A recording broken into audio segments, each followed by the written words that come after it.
அதை மீண்டும் தாய் கழகத்துக்கு வந்ததில் ரொம்ப சந்தோஷம். அண்ணன் எடப்பாடியார் பார்த்ததில் தாய் உள்ளத்தோடு எல்லாத்தையும் அரவணைச்சி கொண்டு போகிறாரு. இனி 2026 சட்டமன்றத்தில் மீண்டும் அம்மாவோட ஆட்சி அமைய நாங்கள் எல்லாம் அயராது பாடுபடுவோம். அதே மட்டும் இல்லை, இருக்கிற ஒரு 47 மாவட்ட செயலாளர் இன்னும் தொடர்பில் பேசிகிட்டே இருக்காங்க. அவங்களாம் எப்போ வரணும்னு இங்கே காத்துட்ருக்காங்க. விரைவில் என் மாவட்டத்துக்கு உட்பட்ட 4 தொகுதி, வில்லிவாக்கம், கொளத்தூர், ராயபுரம், திருவிகநகர் 4 தொகுதியில் இருக்கிற கிட்டத்தட்ட ஒரு 3000 பேர் இன்னொரு ஓரிரு நாளில் தேதி கொடுக்கன்னிருக்காரு. அந்த தேதியில் நம்ம பார்ட்டி ஆஃபீஸில் வச்சு எல்லாரையும் கழகத்தில் ஒன்றிணைச்சு எலெக்ஷன் வேலையை பார்க்குறதுல மும்முரமாக வேலையை பார்க்கறது இறங்கி அடுத்த கட்ட நடவடிக்கை போகிறோம். அது மட்டும் இல்லை, இன்னைய காலகட்டத்தில் இளைஞர்களை எல்லாரையும் வழிநடத்தக்கூடிய ஒரே தலைவர் அண்ணன் எடப்பாடியார் தான். இதில் எந்த சந்தேகமும் இல்லை. மீண்டும் 2026 அம்மா சொன்னது போல் இந்த கழகம் 100 ஆண்டு ஆளுன்னு சொன்னது போல் இந்த கழகத்தை வழிநடத்தக்கூடிய ஒரே தலைவர், ஒப்பற்ற தலைவர் அது அண்ணன் எடப்பாடியார் அவர்கள் தான். மீண்டும் அம்மாவோட ஆட்சி 2026 உறுதியாக அண்ணன் எடப்பாடி தலைமை பதவி ஏற்கிறது உறுதி. இந்த நேரத்தில் அதையும் பதிவு பண்ணுறவங்களுக்கு ஓபிஎஸ் இப்போ திமுக இணையதுக்கு முன்னாடி உங்களோட ஆலோசனை பண்ணாரா? கருத்துக்கள் கேட்காமல் தன்னிச்சையாக போய் இருந்திருக்கு.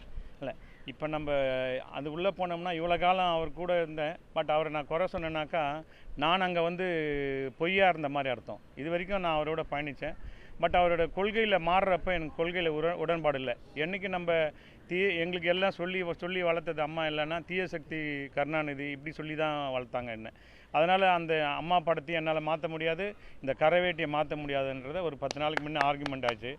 இதுக்கு மேலே நீங்கள் அங்கே போனீங்கன்னாக்கா இதான் உங்களோட கடைசி பயணன்றதை சொல்லிவிட்டு அவர்கிட்ட நான் வெளியே வந்துட்டேன். அவ்வளோதான் சொல்ல முடியும். தவிர மீண்டும் நம்ம போனதை பற்றி நம்ம பேசாமல் இன்னும் வருங்காலங்களில் நம்ம கட்சியை அண்ணன் எடப்பாடியார் தலைமையில் எப்படி வழிநடத்தி கொண்டு போகணுன்ற எண்ணம் தான் எனக்கு இருக்க தவிர மற்றபடி எனக்கு எந்த சிந்தனையும் இல்லை. மீண்டும் அம்மாவோட ஆட்சி வரும்ன்றது இந்த நேரத்தில் உறுதியாக பதிவளித்து இதுதான் என்னோடய வேண்டுகோளாக நான் தொண்டர்கள் தமிழ்நாட்டில் இருக்கிற அனைத்து தொண்டர்களுக்கும் நம்ம அங்கங்கே போய் விமர்சனத்துக்குள்ளாகிறத விட உடனே அண்ணன் எடப்பாடி தலைமையில் சேர்ந்துட்டாக்கா நான் தான் சொல்கிறேன், என்னை விட விசுவாசி யாரும் நீங்கள் பார்க்க முடியாது. ஏன்னா அவ்வளோ விசுவாசமாக இருந்தேன். விசுவாசத்துக்கு அடையாளம்னா உங்களுக்கு நான் சொல்லக்கூடாது என்னோடய பெருமையை, எல்லாருக்கும் தமிழ்நாட்டு மக்களுக்கு எல்லாருக்கும் தெரியும். ஆனால் மீண்டும் இருக்கிற தொண்டர்கள் ஆங்காங்கே போயிட்டு அந்த கன்சர்ன் மாவட்ட செயலாளர் பார்த்து சேர்றதோ இல்லை அண்ணன் எடப்பாடியார்கிட்ட சேர்றதோ முடிவு பண்ணி காலந்தாமதிக்காமல், ஏன்னா எலெக்ஷன் டேட் அறிவிச்சிட்டாங்கனாக்கா போட காண்டிட்டு வந்துடும். அவங்கவுங்க போய் தொகுதியில் போய் வேலை பார்க்க ஆரம்பிச்சிருவாங்களே தவிர நீங்கள் யாருக்கிட்டே பேசக்கூட நேரம் இருக்காது. அதுக்காக விரைவில் எல்லா முடிவும் நல்ல முடிவு எடுத்து, இப்போ நான் எடுத்த முடிவு எனக்கு தீர்க்கமாக எடுத்த முடிவு. இன்னிலேருந்து என்னோடய கடைசி காலம் வரைக்கும் நம்ம இங்கே தான் நம்ம பயணிப்பன்றதை இந்த நேரத்தில் பதிவு பண்ணுறேன்.